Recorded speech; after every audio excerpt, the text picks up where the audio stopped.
Good afternoon, everybody, and welcome to this Monday's edition of The Rundown, where we promise to bring you 2A views and conservative news. My name is Mike Poworski. I will be your host today from the East Coast. That's the coast with the most. And listen, I before I hand it off to my co-host, I would say that it was my vote to stay home this week and enjoy some vacation time. But Craig said because he's in California and they have slave wages there for all the immigrants that we had to continue to work. So, hey, everybody, please say hello to my co-host, Craig DeLuz. Thank you, Mike, for throwing me under the bus. I said no such thing, by the way. He thinks he's funny. But, here's the thing. There's too much stuff happening, and, we have to be on. Here's the thing. It's because, Mike, I could not be without chopping it up with you every afternoon. Just having a good time. I always enjoy it. So I don't really see this as work. But then again, what do I know? I'm a political junkie. But anyway, my name is Craig DeLuz. I'm coming at you from the left coast, the West Coast, behind the Iron Curtain, otherwise known as the Sierras. And as Mike said, we're going to bring you 2A news with some conservative views. There's a lot to talk about going into the post-Christmas Matic Monday. Yeah, this is supposed to be a slow news week, and it's turning into anything but. And listen, like Triumph the comic dog says, I kid. Craig and I both wanted to be here to do this, so we were just oh yeah. So, Mikey, was Santa good to you? Santa baby, yeah. Listen, by some weird circumstance, we got visited by Santa Anna, and we had to fight him off. It was weird. Santa Anna. Yeah. Wrong Santa, huh? General. Yeah, wasn't Santa Claus? It was Santa Anna. Yeah, Santa Anna came down out of the chimney, and we had to shoot him. So it was great. So,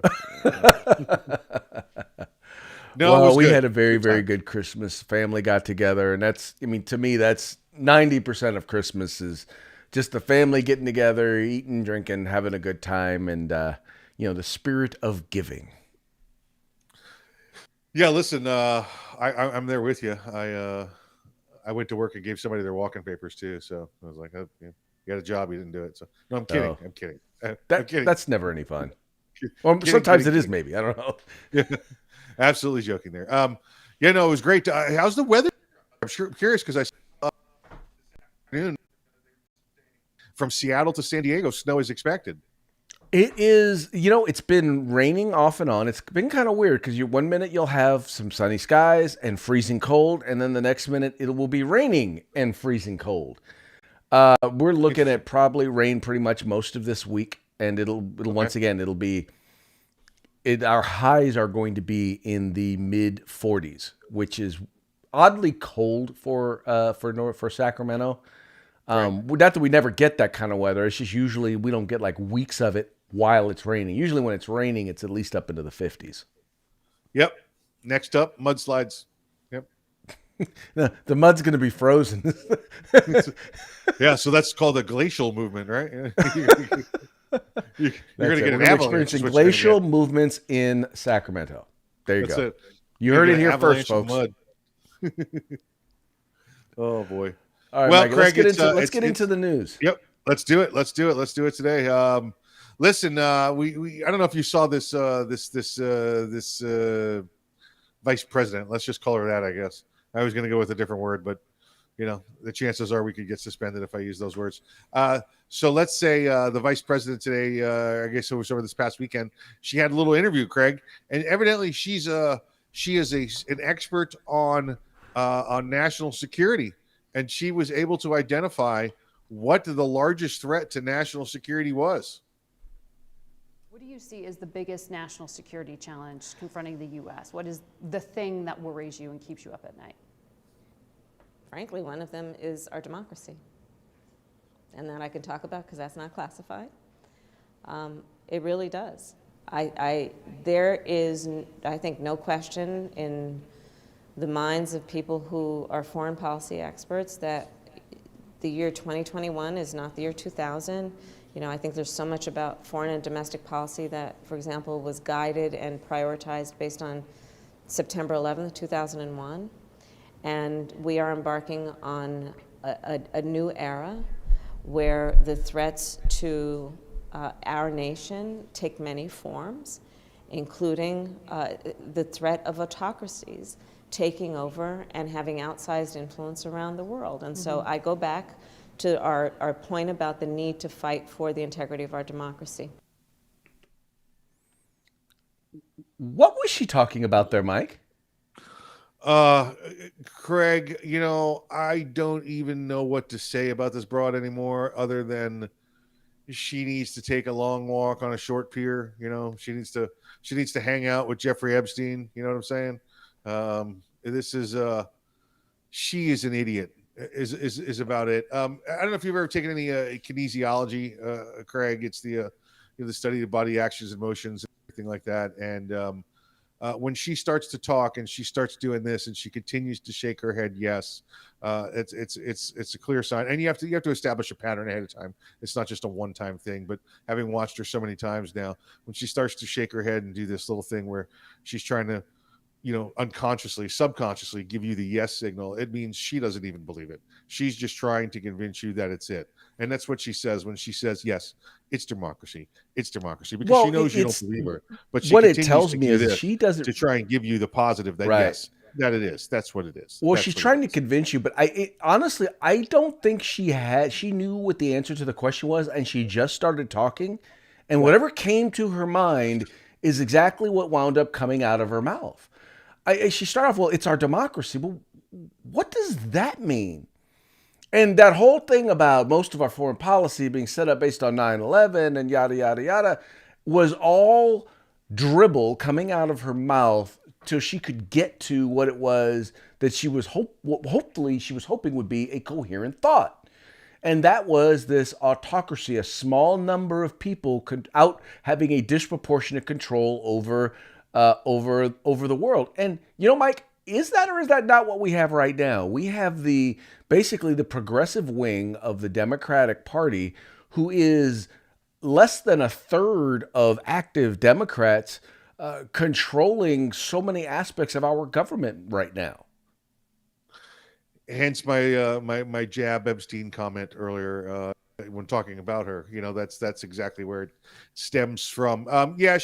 She started this, Craig, and I think once she realized she was into it, there was no backing out. So she tried to commit to it.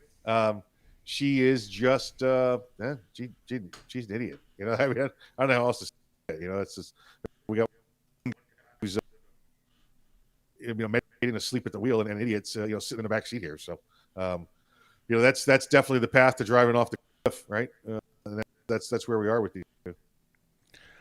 I just don't know what to even say to say the very thing that quote unquote we're supposed to be talking about. I mean, democracy. In other words, what she's saying is that the people's ability to choose their government and those who govern them is a national security threat.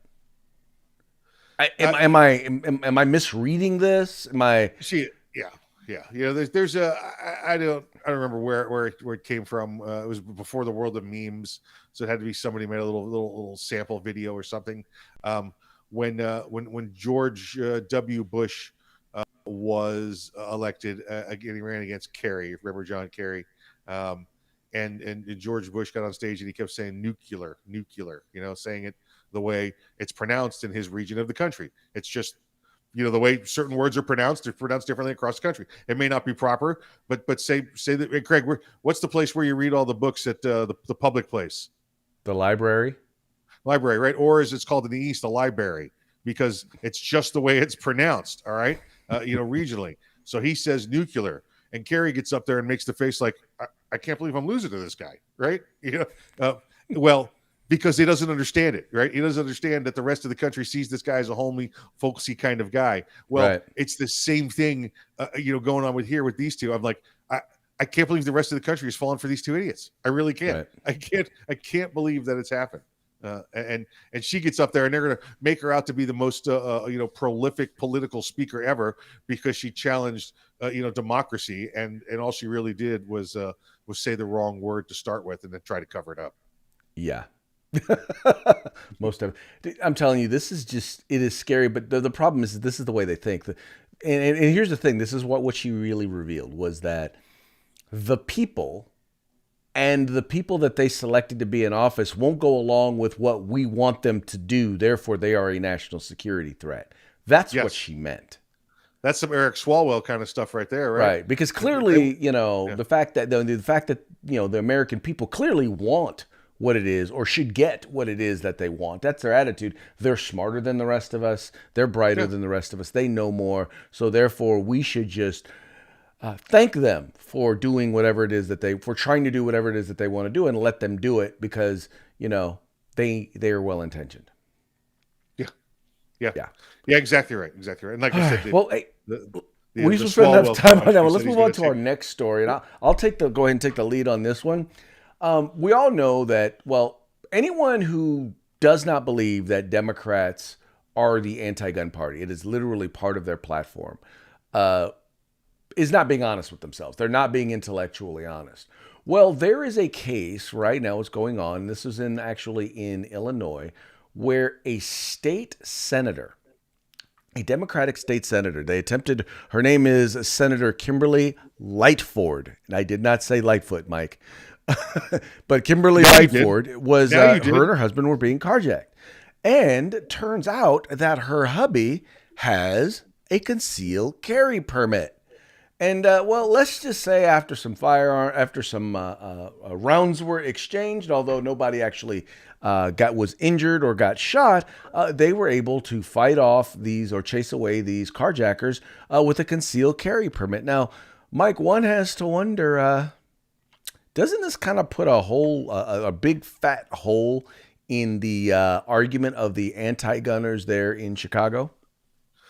Well, Craig, you have to remember, right, that the rules don't apply to everybody. This is clearly some George Orwell stuff, right? Some pigs are more equal than others. When the Democrats say, we don't want you to have guns, they mean you, not them. They mean all the little Democrats below them, because all the Democrats below them are not smart enough or well-educated enough or responsible enough to carry firearms. Only the elite should be allowed to have them. And that's exactly what's happened here.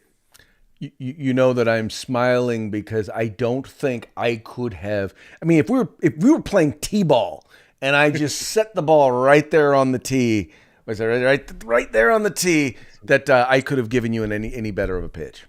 It's out of here. It's out of here. He clears the bases. There you go. That's as close as I'm going to get to a baseball reference. A t-ball reference. There you go. But dude, you're I'll take 100% it. I'll right. take The thing is that she doesn't. Democrats will not see this as hey, people should be allowed to carry guns. What's going to be is, well, clearly we are the elite Democrats and we know better than all of you. Therefore, yes, we ought to be able to carry firearms. But you lowly peasants, you unwashed masses, especially those of you who voted for Donald Trump, you should never be allowed to look at a firearm. Otherwise, World War III could break out and we could see an armed revolution taking place. And that's literally their attitude, right? They literally just believe that we are incapable. The little people are incapable of actually owning firearms. And the funny part is, with her being African-American, being black, it's funny because when you think about most gun control laws, they were written to keep those people of color, people like her, from being able to own and possess firearms. Yeah, well, exactly right, Craig. But that's it doesn't matter anymore because now she's a member of the ruling class, so it's Right. okay. They've made the exceptions. Yeah. She's one of those trusted people. Well, according to their own inner circle, yes. Yes, Yeah. according to their own inner circle. Gotta love it. Gotta love it. But that just goes to show you once again what they think about us, in particular about conservatives. Let me move this one over here. So going on to our next story, and this kind of leads into what we were talking about before. Once again, about what they think about us.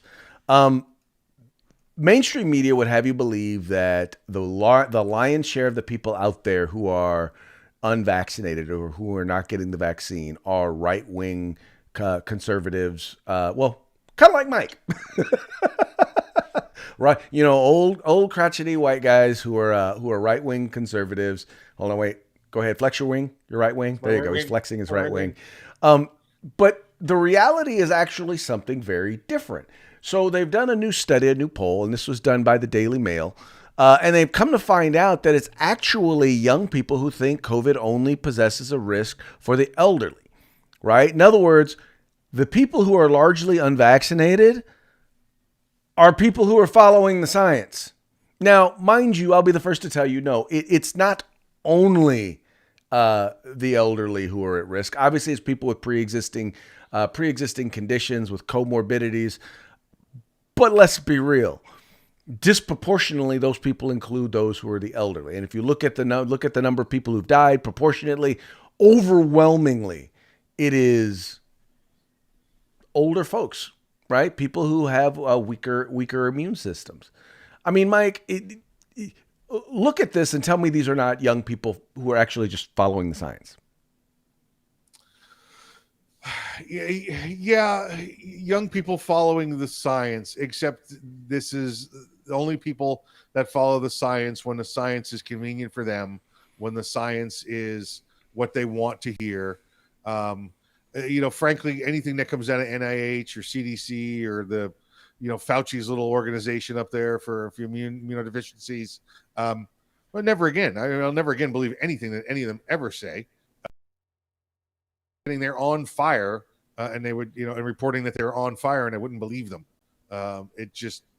It's done, and I think that this group of individuals that are not getting the vax, it's because they heard the elderly portion, they heard the one aspect of the science of this, and they've decided to lock on to that because they don't want to vax. They don't want to bother with it because we're young, we're indestructible. And that's the reason why.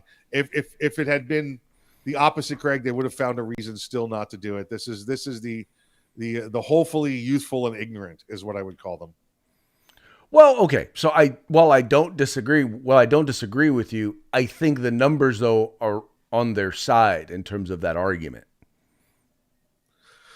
Yeah, and this is again. Let's go back to a reporting issue. Who's the one that's writing these numbers down? Who's the one that's doing this poll? Right. I mean, if this poll tells me that college aged youth, not that they're in college, you just call them that college aged youth are not getting vaccinated. Where are they doing those recruiting? What kind of campuses are they doing on? Where's this? Show me the stats. Show me the numbers on any poll where it was taken. Right. Otherwise, if you're telling me it was 500 people, phone numbers you called up outside of Columbia, Maryland, I guess what? I don't care. Well, this is nice. It's a great little story. It means I wouldn't mind doing a little more investigating on it myself. But as for now, I will take your word for it, because if you're doing the story, Craig, it tells me that you've done the research. Yeah. So it must have some validity to it. So I would say that. Okay. Well, but here's the thing. Even amongst young people, the majority have gotten vaccinated. It's not as high a percentage of young people as, say, older people. Does that make sense? Yes. So once again, the story is from the bent of, the unvaccinated are the unvaccinated are actually not a huge percentage of the people out there. It really is. Right. And I would think it's very, very close along a 50-50, when it comes to politics. And then when you start to include the unvaccinated who actually got COVID, then we're talking an even smaller percentage, because and probably we're not on YouTube right now, at least not on our channel. But we all know that if you got COVID, you've developed some of you've gotten the antibodies, which arguably are stronger and better than getting the vaccine. Yep. So. Yes, very much so. If I don't know, that's what you think. I mean, well, I'm telling you what the data. And once again, I look at data from a number of different places, not just the data we get here in the United States, but I look at international data. And once again, the stuff that seems consistent across the board is the stuff that I generally tend to lean on. Let me ask you this. Do you think in the world itself, more people are vaccinated or more people are unvaccinated? I would probably say unvaccinated. So why aren't the oceans flowing with these dead bodies from this pandemic? Well, because yet and still, even amongst all of that, the overall 98% on average of the people that we know had COVID are going to survive. Now, that number is probably even higher because there are a lot of people who've had COVID that we don't know, that did know that they had COVID. They thought they had a cold or something like that. So, yeah, that's probably why. Well, 2% of 4 billion is still 200 million. I haven't seen that many bodies yet. I haven't seen anywhere near that amount. So not everyone's, because that's the other thing. Not everyone's had it. Yeah, very true. But that's not what we're being told, right? Right. Well, right now, what you're seeing in terms of the increases, they're talking, at least in the United States, 73 to 75% of all the new infections are the Omicron variant, which is so mild it's been nicknamed Omicold. I actually saw a story earlier today, Craig, that says it's two different things now. The Omicron variant and Omicold are two different things. Again, more media hype to make you believe that because you get the Omicold, which is the Omicron variant, it's still not the Omicron variant, which could kill you.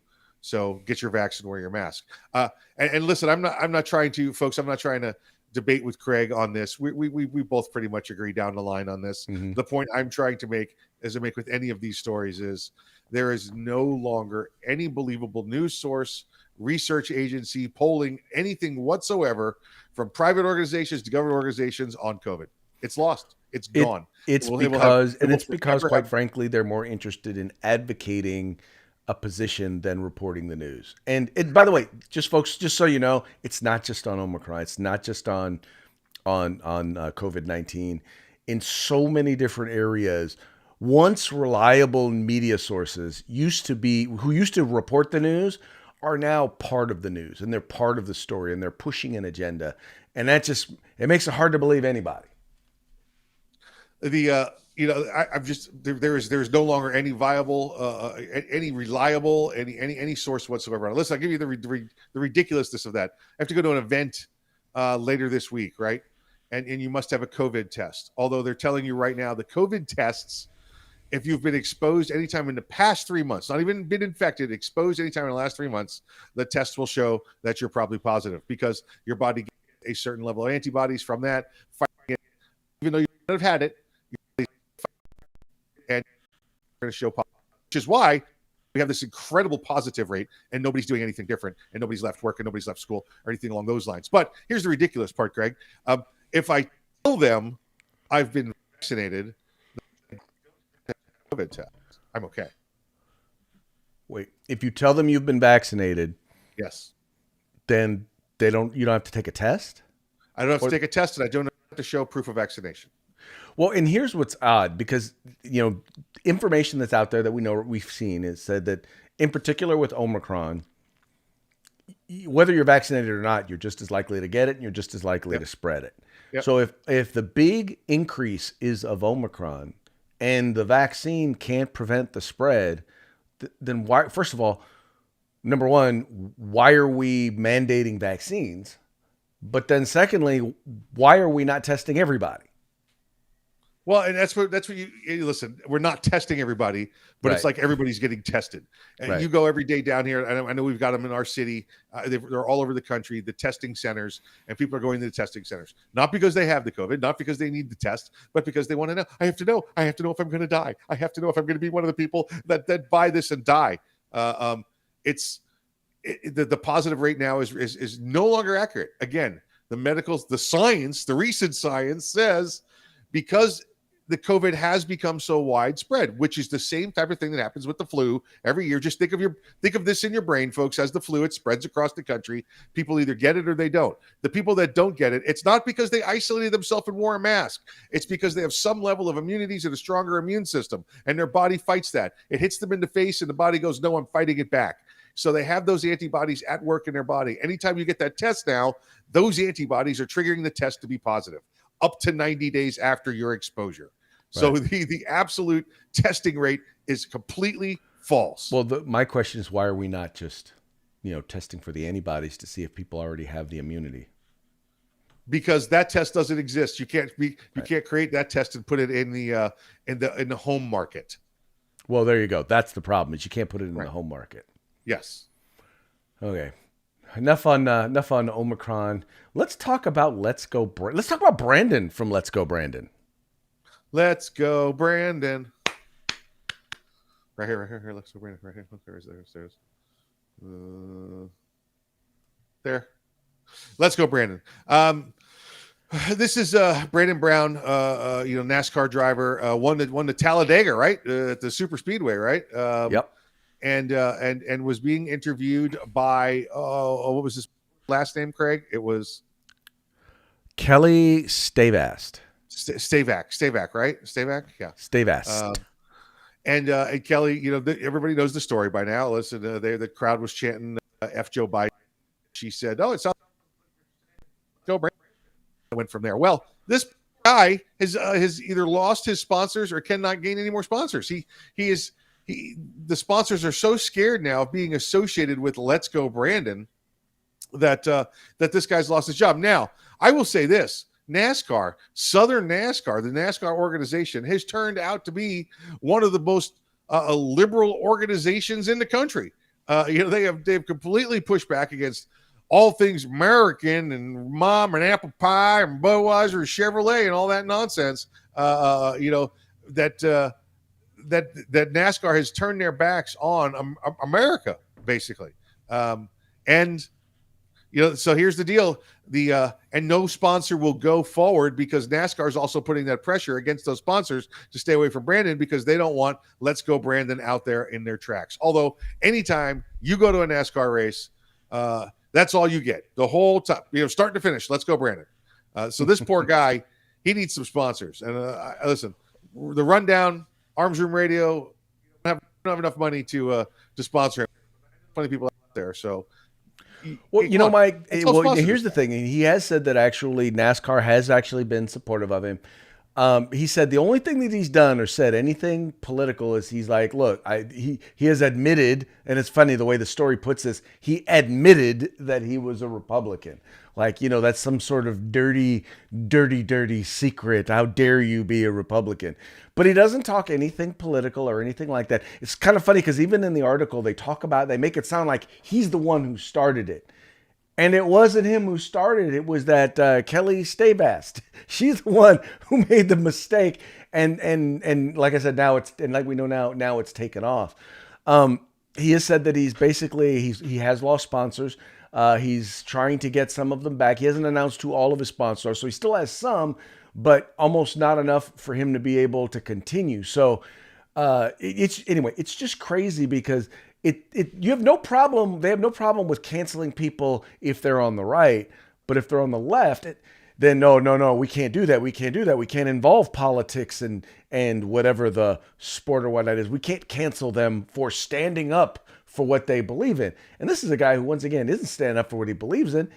All he said was he's a Republican. And that's it. That's really the only thing that they've got on him. And now he's having a very hard time getting sponsors in order to be able to maintain a living. Let me say this too about NASCAR because you gave him a little tap on the back there. NASCAR's assistance to Brandon Brown has been the same assistance they to the driver. It's kind of like a profit sharing thing, like you see in baseball with the salary cap. If more than one spends more than the other, then we help spread the profit around. Well, it's the same thing. Brandon gets a certain amount of stipend from NASCAR itself to maintain certain standards. So it's not like NASCAR went out of the way to help him. He's getting the that every other driver gets. Oh no, completely agree. Agree. What I find is interesting once again about this whole thing is that they only seem, or corporations, and that's really what it comes down to, is these corporations who do these sponsorships only seem to have a problem if you express an opinion that is on the right. If you express an opinion that's on the left, they have no problem with it. That's social justice. Yep, absolutely right. All right, Mikey. Well, hey, let's move on to our next story. And being the military man that you are, I figured it would be more appropriate for you to introduce this story. Listen, this one was just worth mentioning, whether you know their name or not. If you don't, it's we get it. Richard Marchenko was, I'd like to say he lived a life obscurity, but he was a SEAL, and while a SEAL, he did live a life in obscurity to create what we know now as SEAL Team 6. He was the first commanding officer of SEAL Team 6, and while as a SEAL, nobody knew who this guy was. After he retired from the military, then he went on to do a lot of he did some tactical training, wrote a lot of books. He did the Rogue Warrior. He became an icon for military members and special operators around the world. So from obscurity to popularity is where he went, and hopefully you know about him and do some research. I'll say this: SEALs, were an incredible fighting force. Old school frogmen, UDT guys from World War II that eventually became SEALs and got their teeth cut in flesh and blood in Vietnam. He was there with them as a junior officer and a SEAL team leader. He was at SEAL Team 2 back then.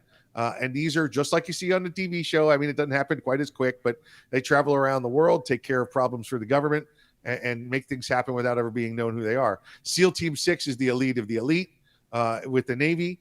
And he was the commander and founder of SEAL Team 6. In fact, a little known tidbit of trivia, I guess, would be is they didn't have 6 teams, but when they named it 6. So if the Russians ever got a hold of any intel, they would think we had a lot more of them than we did. So just kind of the way that the counterinsurgency program was working back then.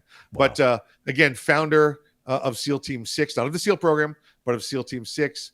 Took them to that next level operator, that tier 1 operator level. He and again, a very well-known author in the military community, passed away, 81 years old on this Christmas. So, fair winds and smooth sailing. My hat's off to you, sir. Thank you so much for the sacrifice that for all that you've done for our country, and to all of our men and women who serve in the military. Those who put themselves on the front line to protect our liberty and freedom. Thank you so very much. There you go. That's how you say it, Craig. All right, let's before we hit our parting shot, let's talk about our sponsors real quick. We got our good friends from Gorilla Machining from Grid Defense, who will both be joining us at a SHOT Show in just about 3 weeks here in Las Vegas, Nevada. And then our good friends, of course, from the California Republican Assembly. Make sure you reach out to all 3 of them and give their thanks and support to them. Most definitely. Please make sure that y'all do that. Phenomenal organizations and companies provide a phenomenal product. Make sure you guys patronize them, support them as they support us.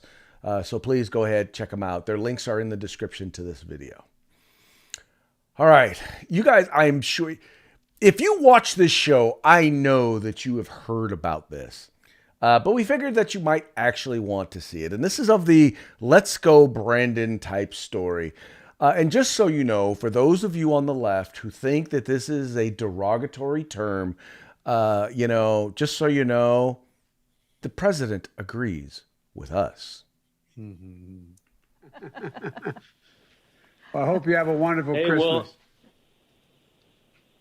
yeah, I hope you guys have a wonderful Christmas as well. Merry Christmas and let's go, Brandon. Let's go, Brandon. I agree. Hey, buddy. Well, I hope you have a... Let's go, Brandon. I agree. So just so y'all know, yes, he agrees with Let's Go, Brandon. Although I think there's an ulterior motive as to why he agrees. See, everyone thinks his name is Brandon, and they want to sleep with him. Let's go, Brandon. Come on, Brandon. Let's go. Boy. I'm getting lucky tonight. Yeah, you can see the first lady's expression on her face when this guy says it. She just goes, like, "Can we not get somebody to screen these callers a little bit better?" You know. And I'm pretty sure. And the guy, they did an interview with him later, and he said, "Look, it was literally just a joke." He probably didn't even think twice about it. It probably did not mean. Me personally, if I have a chance to speak to the president of the United States, I'm not going to be disrespectful. I don't care who the president is. You respect the office. Having said that, that was hilarious. I don't know. What would you say to him if you had 5 seconds to say something to him? What would you say to him? Well, first of all, I would know that I would have an opportunity to say something. My first thing would be, Mr. President, it's time for you to retire.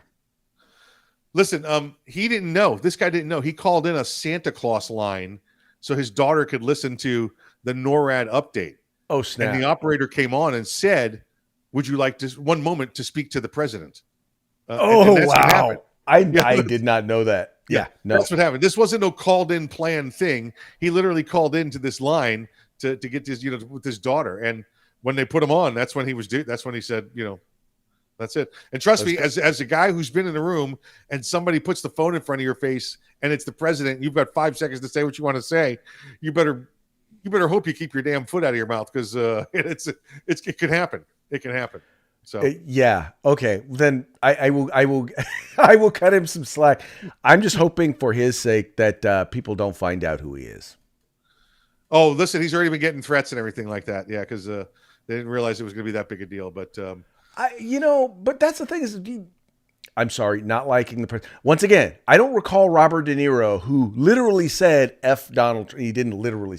He used the word Donald Trump, and I don't recall him getting any death threats or anything like that. Well, he's got armed guards with guns that protect him. Right. Point well made. Point well made. Anyway, folks, that's going to be it for today's episode. Thank you so much for tuning in on this Manic Monday. We will be back tomorrow, same bat time, same bat channel. You guys take care, enjoy, and we will talk to you again tomorrow. Please remember, like, share, subscribe. Like, share, subscribe. Encourage your friends to do the same. Out.